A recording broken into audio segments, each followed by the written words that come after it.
Hello, good evening and welcome to concept classes by Priya Bhardwaj. Last class में हमने acceleration due to gravity और इसके अलावा जो फोर्स से रिलेटेड कुछ टॉपिक थे वो हमने कवर किए थे। अब हम थोड़ा सा और आगे बढ़ते हैं बल के ऊपर, फोर्स के ऊपर। तो क्वेश्चन हमारे पास बनता है कि भाई बल जो है ना, बल वो कितने प्रकार का होता है, बल कितने प्रकार का होता है। तो बल जो है देखो कौन सा हो सकता है, एक तो जो टच से हो, मतलब किसी चीज़ को हम टच करें, ठीक है, और या किसी चीज़ दूसरा क्या हो, बिना टच के हो। तो इस हिसाब से हम क्या बनाते हैं, बल जो है ना मोस्टली वो हमारा कितने टाइप का होता है, दो प्रकार का होता है, ठीक है। पहला जो होता है उसको हम बोलते हैं कॉन्टैक्ट फोर्स, और दूसरा जो टाइप होता है उसको हम बोलते हैं non contact force. Contact force तो कौन सा हो जाएगा, मतलब किसी चीज़ को धक्का लगा रहे हैं, किसी चीज़ को खींच रहे हैं हम अपनी साइड, तो हम क्या कह सकते हैं, पुल और पुश। किसी चीज़ को खींचना या किसी चीज़ को धक्का लगाना। अब नॉन कॉन्टैक्ट की अगर हम बात करें, दो चीज़ें आपस में क्या है, आपस में टच नहीं हो रही, एक दूसरे को टच कर ही नहीं रही, और फिर भी क्या लग रहा है, फोर्स लग रहा है, वो नॉन कॉन्टैक्ट फोर्स हो गया।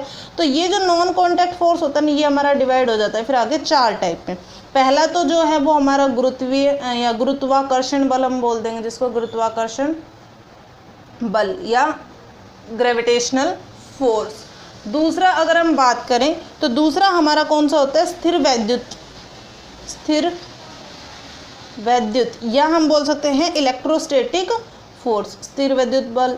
तीसरा जो है वो हम क्या बोल सकते हैं, वो हम बोल सकते हैं नाभिकीय बल, या हम बोल सकते हैं न्यूक्लियर फोर्स। और चौथा जो हमारा टाइप है, चौथा हमारा टाइप होता है विद्युत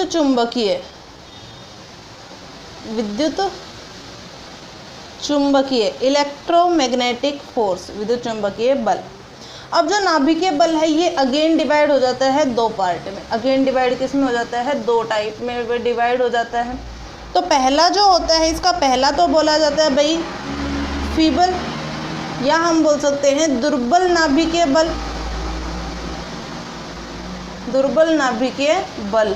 और दूसरा कौन सा होता है, दूसरा होता है प्रबल, या बोल दो स्ट्रॉन्ग न्यूक्लियर फोर्स, प्रबल नाभिकीय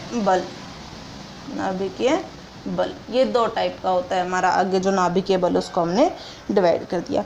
अब बात आती है गुरुत्वाकर्षण बल की, कि गुरुत्वाकर्षण बल जो है ये कब लगता है, कहाँ लगता है। तो इसको हम अगर शॉर्ट में ग्रेविटेशनल फोर्स भी लिखे, तो जो गुरुत्वाकर्षण बल है हमारा वो लगता है कहाँ लगता है, वो लगता है दो यूनिवर्सल जो बॉडीज़ होती है हमारी, उनमें दो यूनिवर्सल बॉडीज़ बोल दें, या हम बोल दें ब्रह्मांडीय जो हमारे क्या होते हैं, ब्रह्मांडीय जो हमारी वस्तुएं होती है, ब्रह्मांडीय वस्तुएं, उनके बीच में लगता है। गुरुत्वाकर्षण बल जो है वो दो ब्रह्मांडीय वस्तुओं के बीच में लगता है। तो इसको हम क्या बोल देते हैं, इसको हम ब्रह्मांडीय बल भी बोल देते हैं। गुरुत्वाकर्षण बल जो है हमारा, इसको हम क्या बोल देते हैं, इसको हम बोल देते हैं ब्रह्मांडीय बल भी बोल दिया जाता है इसको। जैसे कि अगर हम ले ले एग्जाम्पल, अर्थ एंड सन के बीच में जो फोर्स लग रहा है वो कौन सा हमारा, वो है हमारा ग्रेविटेशनल फोर्स बोल दें, हम गुरुत्वाकर्षण फोर्स बोल दें, यूनिवर्सल फोर्स बोल दें, ठीक है, या ब्रह्मांडीय बल। अब देखो, मान लिया हमारे पास दो वस्तुएं हैं इस तरह से, ठीक है। पहली वस्तु का मास जो द्रव्यमान है वो हमने कह दिया m1 है, और दूसरी वस्तु का जो द्रव्यमान है वो m2, और ये दोनों ना एक दूसरे से r दूरी पर रखी हुई है, तो क्या कहा जाता है कि जो गुरुत्वाकर्षण बल है ना, वो जो सिंपल बल की अगर हम बात करें तो बल जो है वो क्या होगा, ये दोनों जो वस्तुएं हैं इनके द्रव्यमान के समानुपाती होगा, ठीक है भाई। और दूसरा क्या कहा जाता है, दूसरा ये कहा जाता है कि ये जो बल है ना, ये इनके बीच की दूरी के वर्ग के व्युत्क्रमानुपाती होगा, बीच की दूरी के वर्ग के व्युत्क्रमानुपाती। और जब इन्हीं चीज़ को हम कंबाइंड फॉर्म में अगर लिखें तो ऐसा लिख सकते हैं m1 m2 बटा r²। और अब जो ये हम निशान हटाएंगे इसको क्या बोलते हैं, समानुपाती जो चिन्ह है हमारे, इसको जब हम हटाएंगे तो यहाँ पर हमने कोई लगा दिया नियतांक जिसको समानुपाती नियतांक बोला जाएगा m1 m2 बटे r²।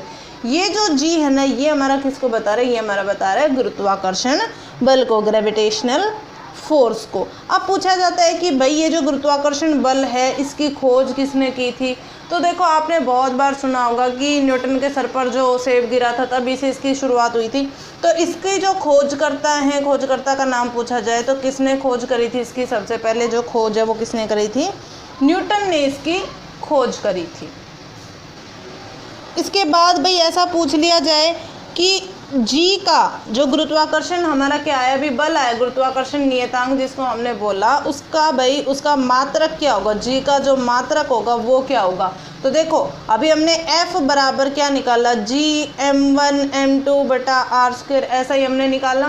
ठीक है, यहाँ से अगर हम g का मान निकालते हैं तो g बराबर कितना हो जाएगा, f r² m1 m2, यही हो जाएगा। अब यहाँ से अगर हम आगे बात करें तो बल का मात्रक क्या, न्यूटन। ठीक है, दूरी का मात्रक क्या, मीटर स्क्वायर, फिर द्रव्यमान का मात्रक क्या, किलोग्राम किलोग्राम। तो g का जो मात्रक बना वो क्या बना, न्यूटन मीटर स्क्वायर किलोग्राम -2।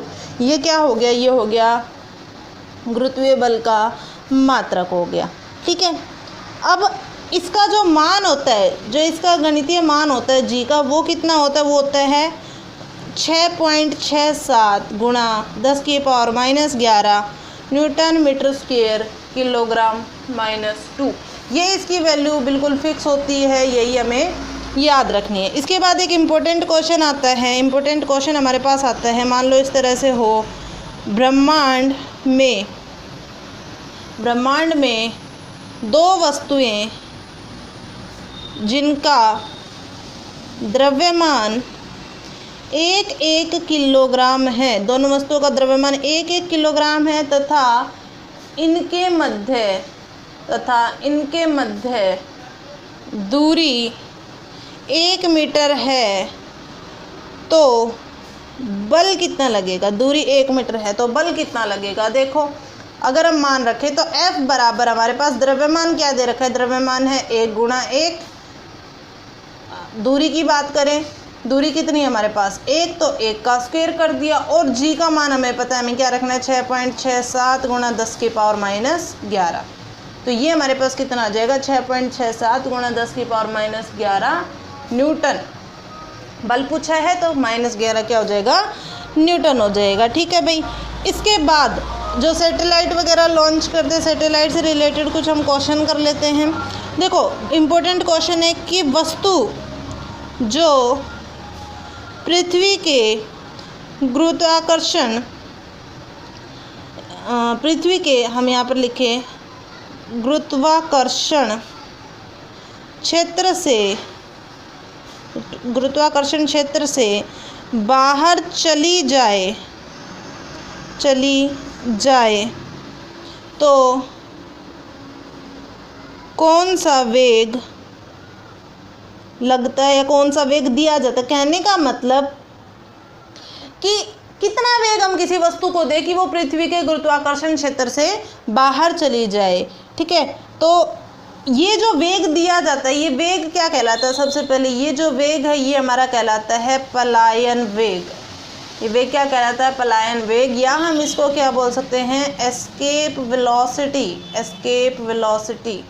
पलायन वेग या क्या बोला जा सकता है इसको, एस्केप वेलोसिटी। और धरती के लिए जो पलायन वेग है इसका मान कितना होता है, पलायन वेग का जो मान है वो होता है 11.2 किलोमीटर प्रति सेकंड। ये हमें याद रखना है कि एस्केप जो वेलोसिटी है, पलायन जो वेग है, उसका मान कितना होता है 11.2 किलोमीटर प्रति सेकंड इसका मान होता है। फिर एक बात पूछी जाती है, जैसे ये वाला जो है हमारा गुरुत्वाकर्षण बल जो हमें मिला, इसमें ये पूछा जाए कि भाई किस दूरी पर, ऐसा पूछ लिया जाए कि किस दूरी पर गुरुत्वाकर्षण बल ग्रेविटेशनल फोर्स कार्य नहीं करता, किस दूरी पर ग्रेविटेशनल फोर्स कार्य नहीं करता, तो ये जो है दोनों वस्तुएं अगर एक दूसरे से 10⁻⁹ मीटर या बोल दें हम 1 नैनोमीटर अगर दूरी पर एक दूसरे से रखी हुई है, तो इनके बीच में जो ग्रेविटेशनल फोर्स है, गुरुत्वाकर्षण जो बल है, वो कार्य नहीं करेगा। इसके बाद एक इम्पोर्टेंट क्वेश्चन आता है कि वस्तु को धरातल से चंद्रमा की सतह पर ले जाएं, वस्तु को धरातल से चंद्रमा की सतह पर ले जाएं तो नया द्रव्यमान या नया, अगर हम बात करें भार अगर पूछ लिया जाए, वस्तु को धरातल से चंद्रमा की सतह पर अगर ले जाया जाए तो नया द्रव्यमान कितना होगा? ये भाई होगा 6 गुना कम। कितना होगा? ये होगा 6 गुना कम। ऐसे अगर पूछ ले कि वस्तु को, इसी तरह से एक और क्वेश्चन पूछ ले, वस्तु को ऐसा कर दे, हाँ, वस्तु को चंद्रमा से धरातल पर लाया जाए तो नया द्रव्यमान, तो नया भार अगर हम कहें तो वो कितना हो जाएगा? नया भार जो होगा हमारा वो कितना हो जाएगा? वो हो जाएगा भाई हमारा 6 गुना अधिक हो जाएगा। चंद्रमा से अगर धरती पर लाया गया था तो 6 गुना अधिक, और धरती से चंद्रमा पर अगर लेके जाया जाएगा तो 6 गुना कम हो जाएगा। अब एक और चीज़ हमें इसमें याद रखनी है कि अगर इसमें हमें जी का मान गिवन हो, हमें इसमें गुरुत्वीय त्वरण का मान अगर दे रखा हो, तब तो हम किस तरह से लगाएंगे? जितना भी भार है वस्तु का वो और जी का मान, इस तरह से, ठीक है। और अगर तो जी का मान नहीं दे रखा तब हमें सीधा क्या करना है कि जो द्रव्यमान है उसका 6 गुना हमें कर देना है। ये बात हमें याद रखनी है। इसके बाद भाई एक और क्वेश्चन आता है हमारा कि अभी हमने पढ़ा पलायन वेग, तो पूछा जाता है कि भाई पलायन वेग का समीकरण, पलायन वेग को किस समीकरण द्वारा प्रदर्शित किया जाता है? किस समीकरण द्वारा प्रदर्शित किया जाता है? तो ये जो होता है ये वी पलायन वेग, एस्केप वेलोसिटी जो होती है ये हमारी होती है स्क्वायर रूट 2gr, जहाँ पर g क्या है? g गुरुत्वीय त्वरण और r क्या है? r त्रिज्या, ठीक है। ये यहाँ पर हो गया। अब इसके बाद सैटेलाइट जो होती है, हमने अलग अलग टाइप की सैटेलाइट्स का नाम सुना है। सैटेलाइट्स जो होती है, देखो जैसे एक हमने सुना PSLV, ठीक है, दूसरा एक हमने सुना GSLV, एक हमने सुना SLV, इस तरह से।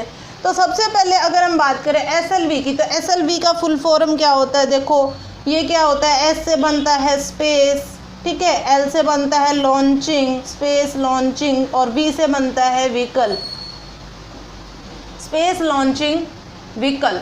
उसके बाद अगर हम बात करें GSLV की, तो GSLV क्या होता है? ये हमारा होता है जियो साइंक्रोनियस, ये हमारा बनता है सैटेलाइट और लॉन्चिंग व्हीकल, जियो साइंक्रोनियस सैटेलाइट लॉन्चिंग व्हीकल। PSLV की अगर हम बात करें तो P से बनता है हमारा पोलर, फिर S से हमारा सैटेलाइट, L से हमारा लॉन्चिंग, और V से बनता है व्हीकल, ठीक है भाई। ये यहाँ तक क्लियर है। इसके बाद अगर हम बात करें, इसके बाद भाई अगर ऐसा पूछ लिया जाए कि पृथ्वी से ध्रुवीय उपग्रह की ऊंचाई, पृथ्वी से ध्रुवीय उपग्रह की ऊंचाई, what is the height of polar satellite from the earth, तो ये होगी भाई 550 से 8800 किलोमीटर के बीच में। कितनी होगी? 550 से 8800 किलोमीटर के बीच में। जो ध्रुवीय उपग्रह होते हैं इन्हीं को क्या बोला जाता है? इन्हीं को एक और नाम दे दिया जाता है तुल्यकालीन उपग्रह। क्या नाम दे दिया जाता है भाई? तुल्यकालीन उपग्रह, या इन्हीं को बोला जाता है घुमक्कड़ उपग्रह। क्या बोला जाता है? घुमक्कड़ उपग्रह। उसके बाद भाई एक इम्पोर्टेंट क्वेश्चन HCS में आया हुआ क्वेश्चन है, HCS का इम्पोर्टेंट क्वेश्चन आया हुआ है एक कि भूस्थिर उपग्रह का पृथ्वी तक की ऊंचाई, पृथ्वी तक की ऊंचाई, भूस्थिर उपग्रह की पृथ्वी तक की ऊंचाई जो है वो कितनी होती है? वो भाई होती है, देखो 36,000 किलोमीटर के आसपास जो भी आपको ऑप्शन मिल जाए वो होती है। HCS के पेपर में जो हमें ऑप्शन मिला था वो मिला था 35,765 किलोमीटर, तो ये नियर बाई 36,000 के है, ठीक है। 36,000 किलोमीटर के आसपास है, तो यही आंसर होगा। मतलब 36,000 किलोमीटर के आसपास जो भी आपको थोड़ा ऊपर या थोड़ा नीचे जो भी वैल्यू मिलती है वो सब क्या है? भूस्थिर उपग्रह की पृथ्वी तक की ऊंचाई है। उसके बाद अगर ऐसा पूछ लिया जाए भूस्थिर जियोस्टेशनरी, भूस्थिर उपग्रह जियोस्टेशनरी सैटेलाइट की केंद्र से ऊंचाई, केंद्र से ऊंचाई, पृथ्वी के केंद्र से ऊंचाई पूछी है तो इस तरह से पूछा कि ये तो पृथ्वी है, ये केंद्र हो गया, और इसके इतने पार्ट में यहाँ से यहाँ तक तो कितना था भाई? ये 3600 किलोमीटर तो पहले होता है, और पृथ्वी की जो ये त्रिज्या जो होती है या केंद्र से जो होता है ये होता है 6400 किलोमीटर। तो टोटल जो ये हमारा बनता है ये हमारा होता है 42,400 किलोमीटर। कितना होता है भाई? 42,400 किलोमीटर भूस्थिर उपग्रह की केंद्र से ऊंचाई। और अगर पृथ्वी तक की ऊंचाई पूछ लिया जाए तो ये होगी 36,000 किलोमीटर। इसके बाद ऐसा क्वेश्चन आ जाए, एक इम्पोर्टेंट क्वेश्चन बनता है कि सबसे कम आवर्तकाल किस कृत्रिम उपग्रह का है? सबसे कम आवर्तकाल किस कृत्रिम उपग्रह का है? तो भाई ये होता है ध्रुवीय उपग्रह का, ध्रुवीय उपग्रह, या हम क्या बोलते हैं? पोलर सैटेलाइट, ध्रुवीय उपग्रह या पोलर सैटेलाइट। और अगर ऐसा पूछ लिया जाए, क्वेश्चन हमारे पास ऐसा पूछ लिया जाए कि कौन सा उपग्रह पृथ्वी के स्थायी क्षेत्र के लिए स्थापित किया जाता है, मतलब पृथ्वी के स्थायी क्षेत्र में कौन सा उपग्रह स्थापित किया जाता है? ऐसा अगर पूछ लिया जाए तो ये जो है ये हमारा होता है भूस्थिर उपग्रह, भूस्थिर उपग्रह या क्या बोलते हैं? जियोस्टेशनरी सैटेलाइट, भूस्थिर उपग्रह या बोल दिया जाए जियोस्टेशनरी सैटेलाइट। फिर एक और इम्पोर्टेंट क्वेश्चन यहाँ से निकल के आता है। देखो भाई, क्वेश्चन इस तरह से पूछ ले, क्वेश्चन हमारे पास आ जाए कि किस उपग्रह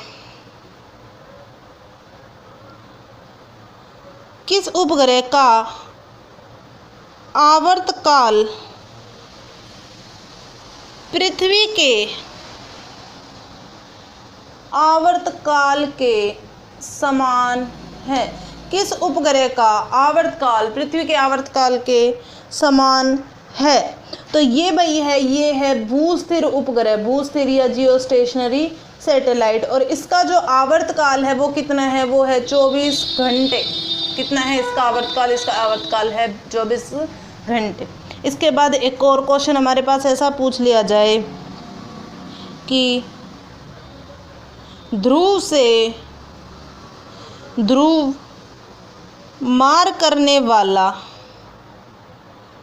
कृत्रिम उपग्रह कौन सा है? ध्रुव से ध्रुव पर जब बात आ गई तो कौन सा हो गया भाई? ये हो गया ध्रुवीय उपग्रह या बोल दे पोलर सैटेलाइट, ध्रुव से ध्रुव मार करने वाला। इसके बाद एक बहुत इंपॉर्टेंट सा क्वेश्चन बनता है कि कौन सा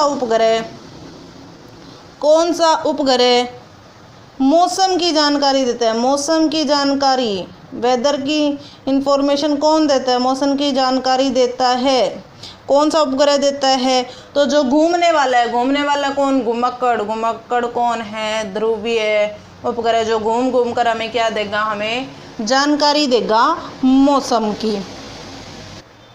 फिर इसी प्रकार हमसे आगे पूछ लिया जाए भाई पार्किंग उपग्रह कौन सा है? या ऐसे कह दे पार्किंग उपग्रह के नाम से किसे जाना जाता है? कौन सा है? तो ये भाई हमारा होता है भूस्थिर उपग्रह। कौन सा होता है? भूस्थिर उपग्रह या जियोस्टेशनरी सैटेलाइट। फिर ऐसा पूछा जाए कि ध्रुवीय उपग्रह पृथ्वी के अति नज़दीक हो तो उनका आवर्तकाल, मतलब जो ऊंचाई है ध्रुवीय उपग्रह की और पृथ्वी के सतह की वो बहुत कम हो जाए, बिल्कुल उसके पास में आ जाए, तब उसका आवर्तकाल कितना होगा ध्रुवीय उपग्रह का? तब उसका आवर्तकाल हो जाएगा 84 मिनट। कितना हो जाएगा भाई? 84 मिनट। और जब ये बिल्कुल उसके नज़दीक होगा, अति नज़दीक होगा, उस दौरान ऐसे क्वेश्चन आ जाए कि ध्रुवीय उपग्रह पृथ्वी के अति नज़दीक हो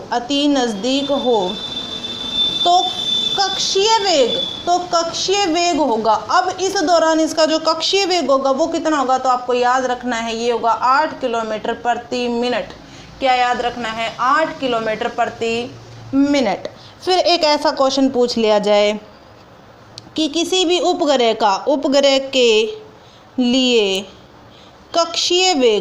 के लिए कक्षीय वेग किस समीकरण द्वारा दिया जाता है? उपग्रह का जो कक्षीय वेग है वो किस समीकरण द्वारा दिया जाता है? तो ये हमें याद रखना है कि ये हमारा होता है ऑर्बिटल जो वेलोसिटी हमारी वो कितनी होती है? स्क्वायर रूट g r² बटा r प्लस h। ये हमें याद रखना है। g क्या है यहाँ पर?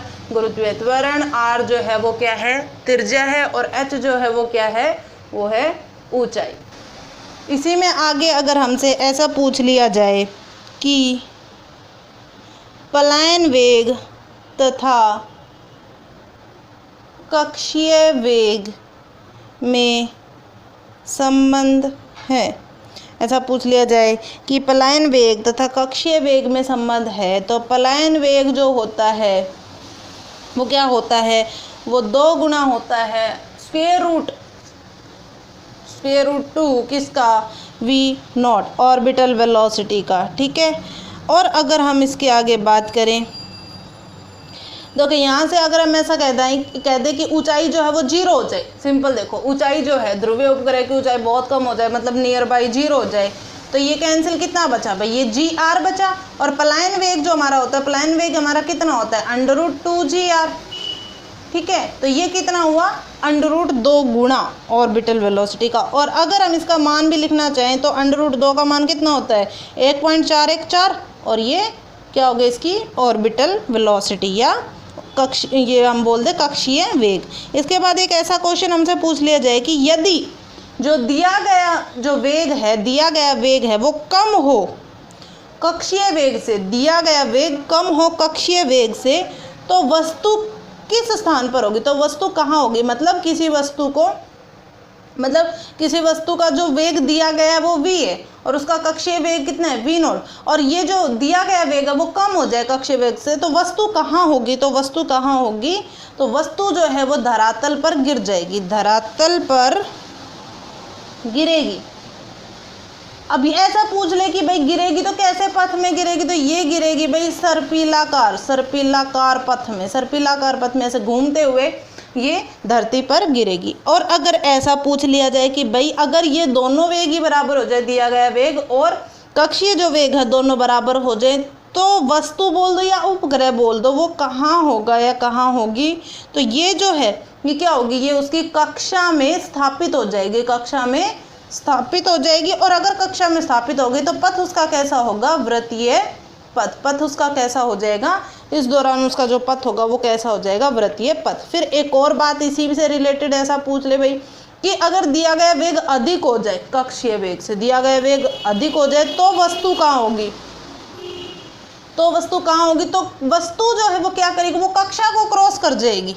तो वो क्या हो जाएगी? वो उसकी जो कक्षा है कक्षा से बाहर चली जाएगी और इस बार उसका जो पथ होगा दीर्घ वृत्ताकार, मतलब बहुत ज़्यादा वृत्ताकार दूरी तक का वृत्त जो है वो बना के ये घूमेगी। वृत्ताकार पथ, दीर्घ वृत्ताकार पथ होगा। ठीक है भाई, ये हमारे सैटेलाइट से रिलेटेड कुछ बातें हो गई। वापस से हम आ जाते हैं हमारे फोर्स के ऊपर, हमारे बल के ऊपर। तो ऐसा कह दे कि क्वेश्चन अगर बहुत इंपॉर्टेंट क्वेश्चन बनता है, ऐसा हो जाए कि एक पदार्थ के समान कणों के बीच लगने वाला बल, एक पदार्थ के समान कणों के बीच लगने वाला बल क्या कहलाता है भाई? क्या कहलाता है? इसको हम बोलते हैं कोहेसिव फोर्स क्या बोला जाता है भाई? Cohesive force. और अगर हम हिंदी में बात करें तो ये क्या बोला जाता है? सहसंजक बल। सहसंजक बल। जैसे पानी है तो पानी के सारे कणों के बीच में कौन सा बल लग रहा है? सहसंजक बल। कांच है, कांच के सभी कणों के बीच में सहसंजक बल है। और अगर ऐसा पूछ लिया जाए कि भाई दो भिन्न पदार्थों के मध्य या उनके जो कण है उनके मध्य लगने वाला बल, दो भिन्न पदार्थों के कणों के मध्य लगने वाला बल क्या कहलाता है? ये हमारा कहलाता है एडहेसिव फोर्स। क्या कहलाता है भाई? एडहेसिव फोर्स, या हम क्या बोलेंगे? आसंजक बल। क्या बोला जाएगा? आसंजक बल बोला जाएगा। अब चलो इसी से रिलेटेड हम एक क्वेश्चन कर लेते हैं। अगर ऐसा कह दिया जाए जैसे ब्लैक बोर्ड है, ब्लैक बोर्ड पर सफ़ेद चाक से लिखे अक्षर किस कारण से सामने की ओर उभर जाते हैं या सामने की ओर उभर आते हैं? तो ये किस कारण भाई? दो अलग अलग हमारे पास वस्तुएं, उनके बीच में लगने वाला, उनके कणों के बीच लगने वाला बल कौन सा होता है? आसंजक बल। तो आसंजक बल के कारण ही ये क्या होता है? ये हमें उभरे हुए अक्षर दिखाई देते हैं। ऐसे एक और क्वेश्चन हमसे पूछ लिया जाए, कांच को पानी क्यों भिगो देता है? कांच को पानी क्यों भिगो देता है? इंपॉर्टेंट क्वेश्चन है। कांच को पानी क्यों भिगो देता है? तो किसके कारण ये भिगो देता है इसको? आसंजक, या बोल दो एडहेसिव फोर्स के कारण, आसंजक बल के कारण। अब ऑप्शन या तो आपको सीधा मिल सकता है आसंजक बल के कारण, या आपको एक ऑप्शन ऐसे में भी मिल सकता है कि एडहेसिव फोर्स जो है वो ज़्यादा होगा पानी के कोहेसिव फोर्स से। ठीक है ना? मतलब आसंजक बल जो है वो अधिक होगा सहसंजक बल से। फिर ऐसे ही आता है कि भाई पारा कांच को क्यों नहीं भिगोता? पारा कांच को क्यों नहीं भिगोता? पानी कांच को भिगो देता है, पारा कांच को क्यों नहीं भिगोता? बताओ भाई, पारा कांच को क्यों नहीं भिगोता? क्योंकि इस बार इसका जो सहसंजक बल है, कोहेसिव जो फोर्स है, वो ज़्यादा हो जाता है आसंजक बल या एडहेसिव फोर्स के कारण। ठीक है। फिर ऐसे एक और क्वेश्चन पूछ लिया जाए कि कांच की स्लैब पर पानी क्यों बिखर जाता है? कांच की स्लैब पर पानी क्यों बिखर जाता है? तो ये किसके कारण बिखर जाता है कांच की स्लैब पर? आसंजक बल के कारण। आसंजक बल के कारण, या क्या बोल दें हम, एडहेसिव फोर्स के कारण। फिर ऐसा पूछ लिया जाए कि कांच की स्लैब पर पारा गोलाकार रूप में क्यों परिवर्तित हो जाता है? कि वो पूरे एक बॉल की तरह बन जाता है, परिवर्तित होता है, क्यों होता है? तो इसका कारण भी क्या है? इसका कारण क्या है कि सहसंजक बल जो है, कोहेसिव जो फोर्स है, वो ज़्यादा होगा आसंजक बल या एडहेसिव फोर्स के कारण। फिर एक और आता है कि भाई कांच की केशनली या बोला जाएगा कैपिलरी में पानी क्यों चढ़ जाता है? कांच की जो केशनली उसमें पानी क्यों चढ़ जाता है? तो भाई इसका भी क्या कारण है? इसका कारण भी है आसंजक बल। इसका कारण भी क्या है? Adhesive force. और अगर ऐसे पूछ जाए कि ये जो पानी चढ़ता है कांच की केशनली में पानी किस प्रक्रिया द्वारा चढ़ता है? किस प्रक्रिया द्वारा चढ़ता है? तो ये कहलाता है, हमारी ये प्रक्रिया ये कहलाती है कोशिकत्व। ठीक है, जिसको क्या बोलते हैं? कैपिलरिटी। ठीक है भाई। एक और इसमें इंपॉर्टेंट क्वेश्चन बनता है कि पारा जो है, पारा कांच की केशनली में क्यों नहीं चढ़ता? पारा जो है कांच की केश नली में क्यों नहीं चढ़ता? फिर से इसका कारण क्या है कि इसका सहसंजक बल जो है वो क्या होता है? अधिक होता है आसंजक बल से। इसके बाद जो है वो हम पढ़ेंगे अगली क्लास में। तब तक आप इनकी अच्छे से प्रैक्टिस करें, अच्छे से अपने एग्ज़ाम की प्रिपरेशन करें।